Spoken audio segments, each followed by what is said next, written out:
Hello friends, welcome to RK Mahabharata moral stories. నేను మీ రామకృష్ణ. మనం మహాభారతంలోని కొన్ని క్యారెక్టర్స్ని, కొన్ని స్టోరీస్ని తీసుకొని ఈ జనరేషన్కి అవి ఎలా ఉపయోగపడతాయి అనే టాపిక్స్ డిస్కస్ చేసుకుంటున్నాం. మహాభారతంలో జరిగిన ప్రతి క్యారెక్టర్ కూడా కలియుగంలో ఏదో ఒక పర్సన్కి ఆ క్యారెక్టర్ కనెక్ట్ అయి ఉంటాయంట. సో అలాంటి ఒరిజినల్ స్టోరీస్ నుంచి మన లైఫ్కి ఉపయోగపడే కొన్ని పాయింట్స్ ఇవాళ తెలుసుకుందాం.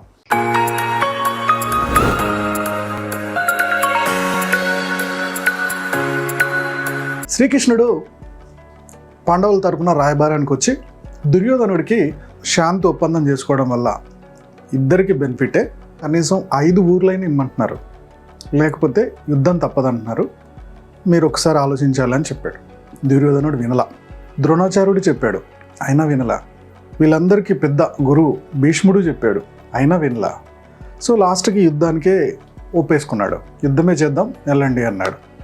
సో కృష్ణుడు వచ్చాడు, ఈ పాండవులతోటి యుద్ధం చేయాల్సిందే, యుద్ధం లేకపోతే అతను మనకు రాజ్యం ఇచ్చేయలేడు, వారు తప్పదు అని చెప్పాడు. అప్పుడు ధర్మరాజు భయంలోకి వెళ్ళిపోయాడంట.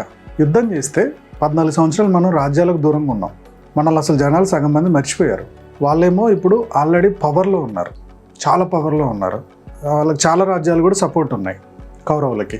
మనం ఉన్నది 5గురిలో కూడా బాగా యుద్ధం చేయగలిగింది ఒక పక్క భీముడు, ఇంకో పక్క అర్జునుడే. మీ ముగ్గురం కొంచెం మామూలే. అసలు వీళ్ళందరినీ వదిలేస్తే మాకు యుద్ధం నేర్పించిన గురువు ద్రోణాచార్యుడు ఉన్నాడు, ఆయన టెక్నిక్స్ ముందు అసలు మేము చాలా తక్కువ.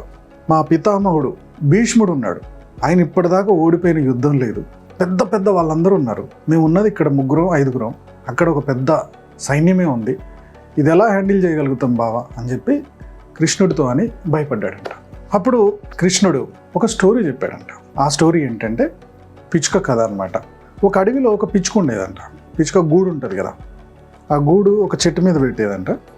సో ఒక పెద్ద ఏనుగు దాన్ని ఎమ్మడిపోతూ ఆ చెట్లని తొక్కుకుంటూ వెళ్ళిపోయేదంట.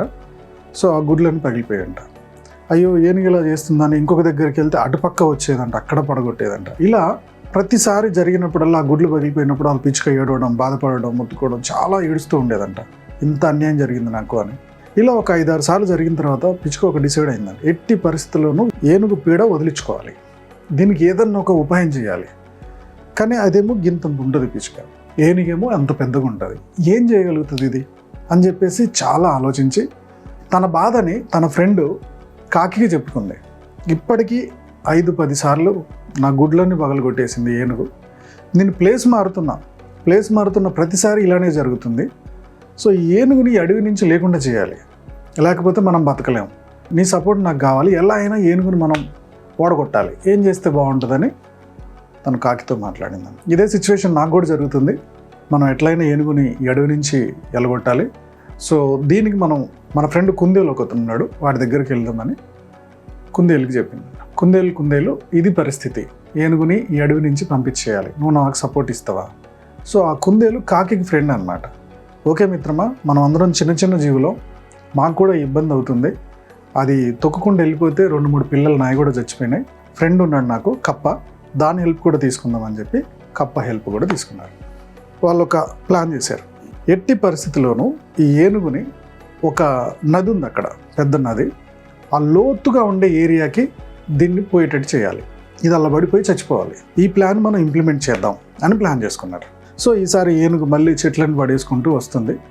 సగం దూరం వచ్చిన తర్వాత ఇంకా స్ట్రైట్గా వెళ్ళిపోతే అది వాటర్ తాగడానికి స్ట్రైట్ వేలో వెళ్ళిపోతుంది.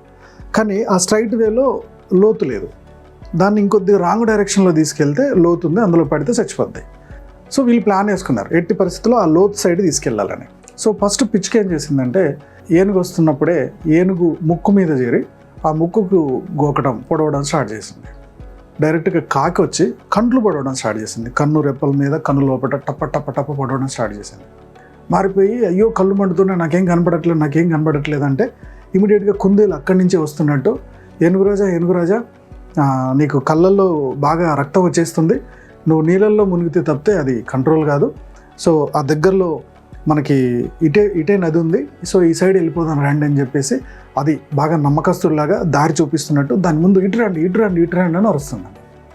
సో అప్పటికి నేను కరెక్ట్ డైరెక్షన్లో పోతున్నానో లేదో అని ఒక పక్క ముక్కును వస్తుంది, ఒక పక్క కళ్ళను వస్తున్నాయి, కుందేలు అయితే కరెక్టే చెప్తుంది, కానీ నేను వెళ్తుంది లోతట్టు ప్రాంతానికా మామూలు ప్రాంతానికి అనేది దాని కొద్ది కన్ఫ్యూజన్ ఉంటే, ఈ కప్ప ఉంది కదా, ఈ కప్ప ఏం చేసిందంటే జస్ట్ బాగా లోతున్న ఏరియాలోనే అసలు అక్కడ నీళ్ళే లేనట్టు పైకి లేవడం కిందికి దిగడం, పైకి లేవడం కిందికి దిగడం చేస్తుందంట.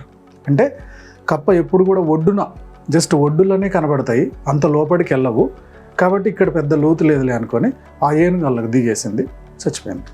సో కృష్ణుడు ఇక్కడ ఏం చెప్పాడంటే, అంత పెద్ద ఏనుగుని ఒక ప్రణాళిక ఉంటే, ఒక ప్లానింగ్ ఉంటే, స్టెప్ బై స్టెప్ మనం ఆ ఏనుగుని ఓడించినట్టే కౌరవులను కూడా ఓడించవచ్చు.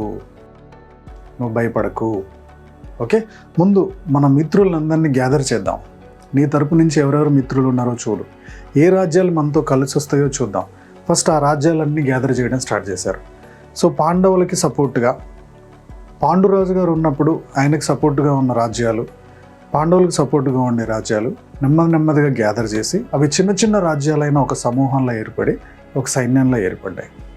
సైన్యంలో ఏర్పడిన తర్వాత ఆల్రెడీ ద్రోణాచార్యుని ఎలా ఓడించాలి, భీష్ముని ఎలా ఓడించాలి, కర్ణుడిని ఎలా ఓడించాలో అన్నీ కృష్ణుడి ఆధ్వర్యంలో ఒక స్కెచ్ అంతా అయిపోయింది.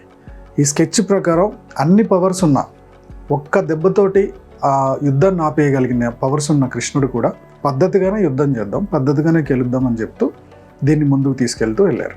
ఈ కథ నుంచి ఈ రోజుల్లో మనం తెలుసుకోవాల్సింది ఏంటి, వ్యాపార రంగంలో ఈ సిచ్యువేషన్ ఎక్కువగా వస్తుంది. ఎగ్జాంపుల్కి మీరు ఒక స్టార్ట్ చేశారు, చిన్న కంపెనీ మీది, ఒక 10-20 మందితోటి మీ స్టార్టప్ స్టార్ట్ అయింది. ఆల్రెడీ ఆ ఫీల్డ్లో ఎదిగిన ఒక ఏనుగు లాంటి కంపెనీ ఉంటుంది అక్కడ. ఆ కంపెనీ మనల్ని ఎదగనీయడం అంత ఈజీ కాదు.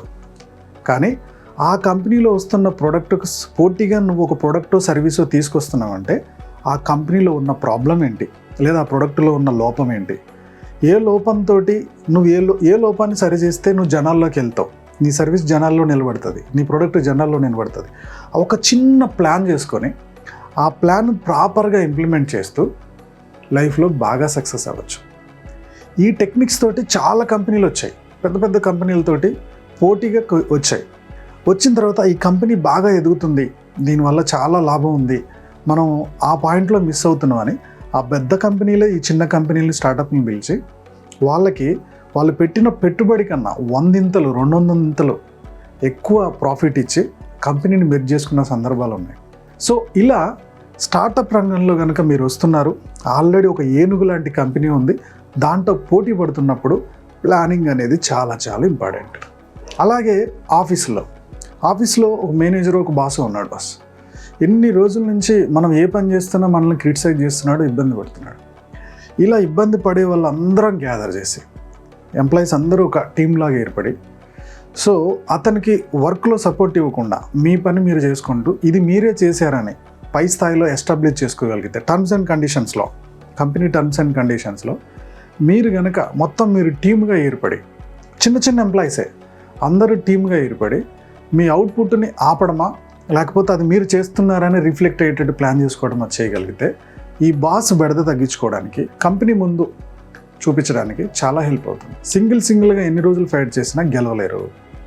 చిన్న ప్రయత్నాలతోటి ఒక ప్లాన్ ప్రకారం వెళ్తే అద్భుతంగా సక్సెస్ అవ్వచ్చు అనేది ఈ స్టోరీ నుంచి మనం తెలుసుకున్న నీతి. ఈ వీడియో మీకు నచ్చింది అనుకుంటున్నాను. నచ్చినట్టయితే లైక్ చేయడం, కామెంట్ చేయడం, షేర్ చేయడం మర్చిపోవద్దు. మీ లైక్, మీ కామెంట్, మీ షేర్ యూట్యూబ్ అల్గారిథం అబ్జర్వ్ చేస్తుంది. YouTube AI artificial intelligence observe చేసి ఈ వీడియో ఏదో బాగుంది, ఇలా మోరల్ స్టోరీస్ చూసే వాళ్ళకి ఈ వీడియోని రిఫరెన్స్ ఇస్తుంది, ప్రమోట్ చేస్తుంది, నోటిఫికేషన్ ఇస్తుంది. సో వాళ్ళు కూడా వీడియో చూడడం వల్ల ఇంకొద్దిగా నాలెడ్జ్ తెలుసుకోవడానికి మీ లైక్, మీ కామెంట్, షేర్ చాలా హెల్ప్ అవుతుంది. సో నాకు కూడా ఇలాంటి మంచి స్టోరీస్ మీ ముందుకు తీసుకురావాలనే ఉత్సాహం కూడా ఉంటుంది. సో నేను ఇంకా మంచి స్టోరీస్ని ముందుకు తీసుకురావాలన్నా, ఇంకా చాలామందికి ఈ వీడియో రీచ్ అవ్వాలన్నా మీ లైక్, మీ కామెంట్, మీ షేర్ తప్పకుండా కావాలి. సో మీరు ఖచ్చితంగా ఆ ప్రయత్నం చేస్తారని మనస్ఫూర్తిగా కోరుకుంటున్నాను. మా యూట్యూబ్ ఛానల్ చూస్తున్న మా వ్యూవర్స్ అండ్ సబ్స్క్రైబర్స్ లైఫ్లో ఎప్పుడు కూడా గొప్పగా స్థిరపడాలని కోరుకోవడంలో మీ రామకృష్ణ ముందుంటాడు. Go self made.